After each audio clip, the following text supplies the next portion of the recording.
All right, guys, welcome to the first Stevie Mac show.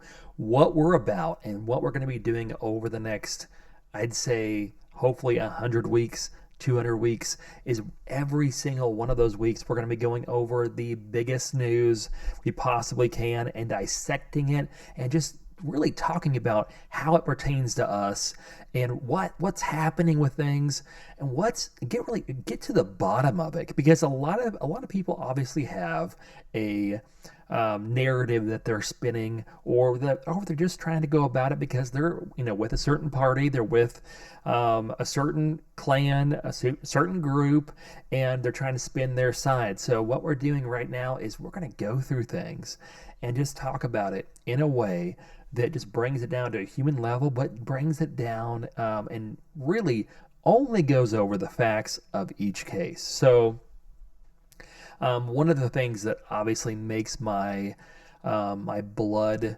move in the morning is our free zone. So we'll go over that in a few other videos, but we'll really be talking a lot about how a lot of these global events pertains to this project and how it really impacts people in different countries. So without further ado, let's just jump right into our first subject, and that is something absolutely crazy. So a lot of you guys might have heard something about like this Maduro, not kidnapping, but Maduro capture.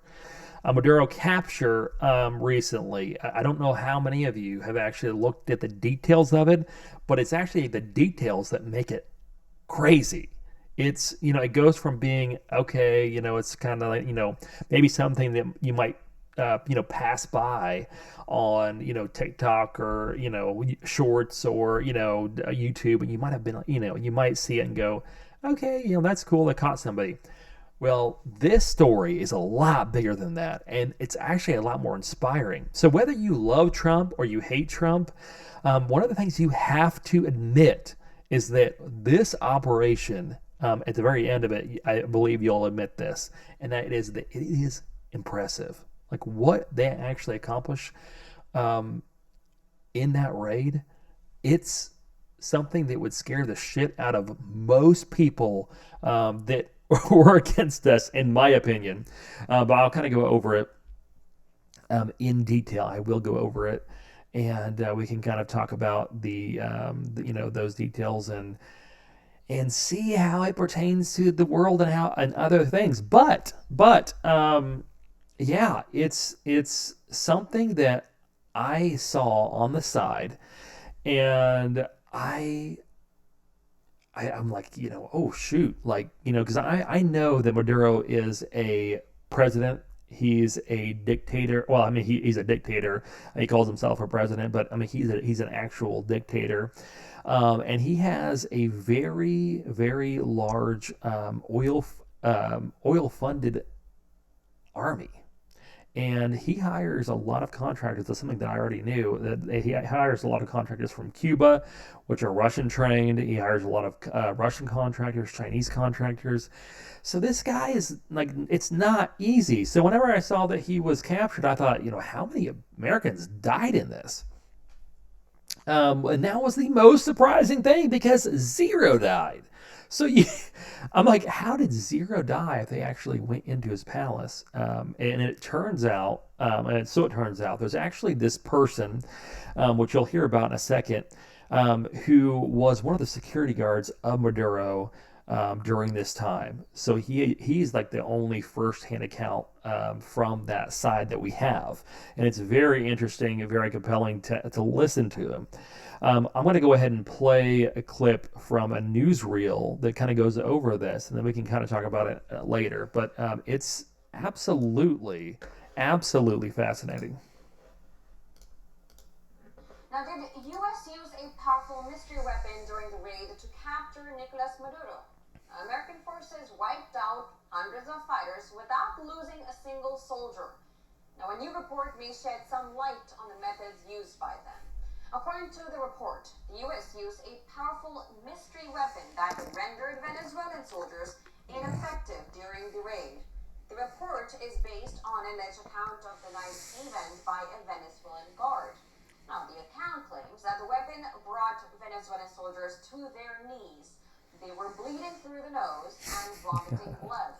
The alleged witness account was also shared on social media by the White House press secretary. In the interview, the guard allegedly described how U.S. forces use technology unlike anything he has ever seen. He said that all their radar systems shut down without any explanation.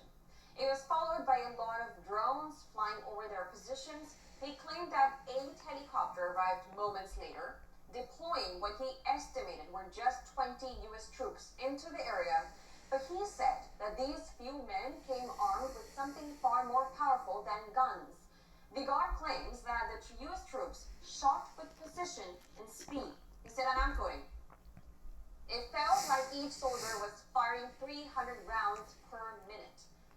At one point, U.S. troops launched another weapon, according to the guard's account. It was like a very intense sound wave, and he felt like his head was exploding from the inside. He claimed that the Venezuelan side started bleeding from the nose, while some were vomiting blood. They were unable to move. An estimated 100 Venezuelan security forces were killed in the January 3 attack. The White House press secretary, Caroline Levitt, has shared the account on social media. However, the White House has not confirmed whether administration was verifying the veracity of the eyewitness account.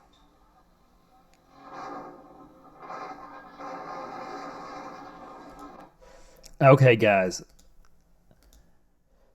imagine you're one of those soldiers, okay? And you just take this really gig this cushy gig that is protecting the president of a country, and you're so excited, you're so happy about it. There's 300 guys around you, you're not worried about it at all. Then all of a sudden, the power goes out. You hear explosions, and they're saying the U.S. is coming, and then you're, then the next thing you know is that you're bleeding from the nose and you're vomiting blood as guys are shooting at you at a high rate of fire. Definitely not a place I would ever want to be. Sounds like hell to me, but it's actually very inspiring. It's something that I thought was very interesting. It definitely something that will make anybody who's against the U.S. Think twice, without a doubt.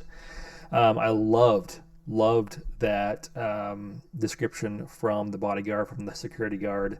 I thought that was quite funny. It was really downright hilarious. Just thinking about just that, how you would feel in that moment. I mean, just like the absolute disparity. I mean, that you'd have so much despair. You'd be like, I'm dead. Like, this is not going to end well. I think 150 of them or so died. From what it said, but it was very, very interesting. But anyway, one of the things, one of the takeaways from my side, I mean, this is something that I've always been looking into ever since we started the Free Zone project. And that's been really, really effective, powerful weapons that can put you in a position, even if you have a lot of opposition, basically you can overcome that opposition. So a lot of the places that we've looked at doing free zones, I mean, they're not the best place as far as, and they're not the safest place.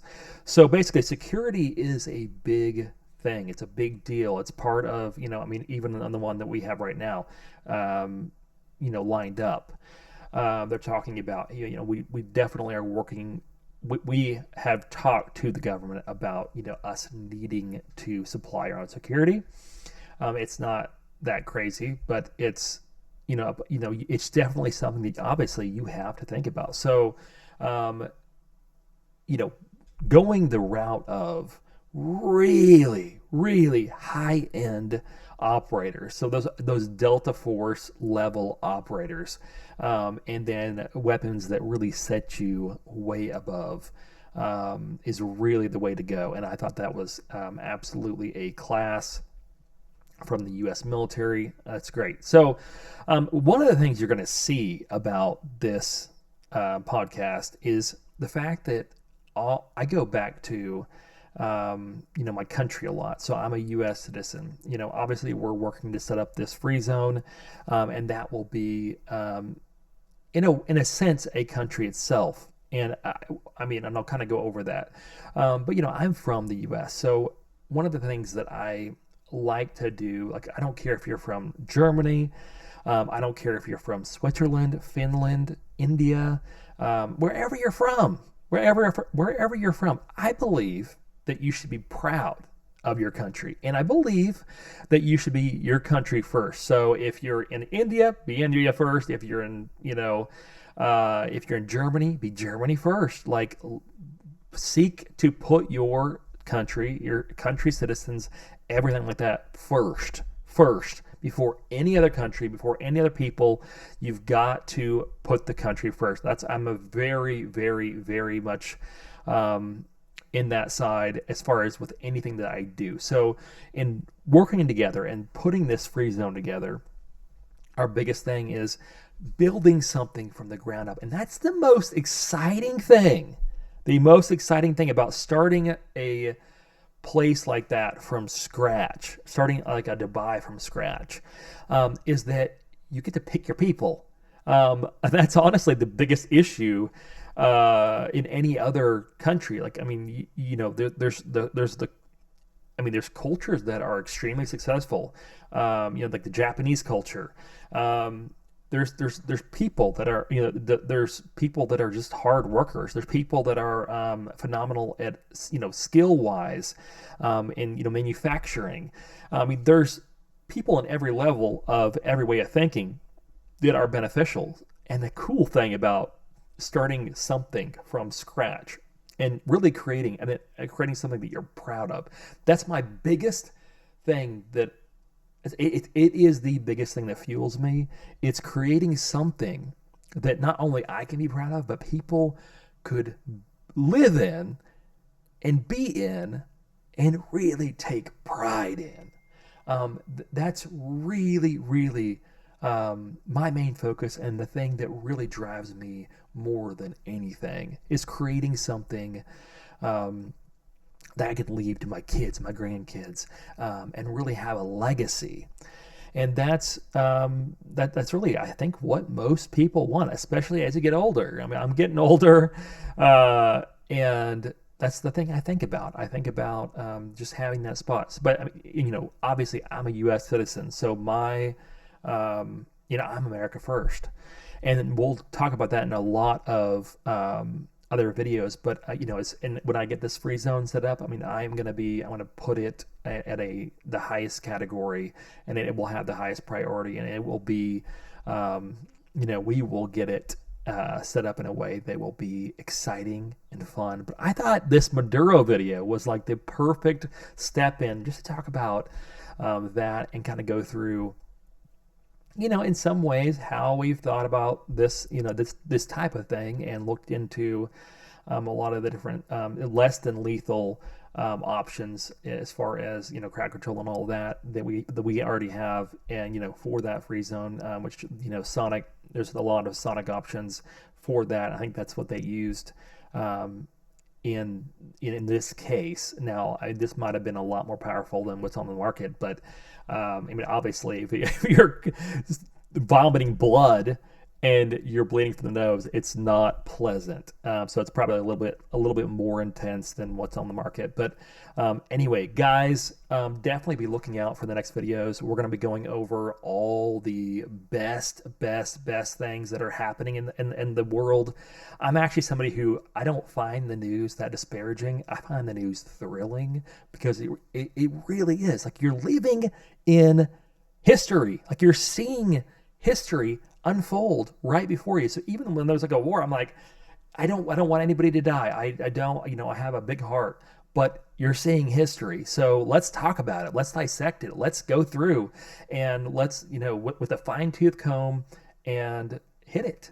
So guys, without, talking too long, I'm just going to, just tell you, keep an eye out for the next video, and we'll go from there.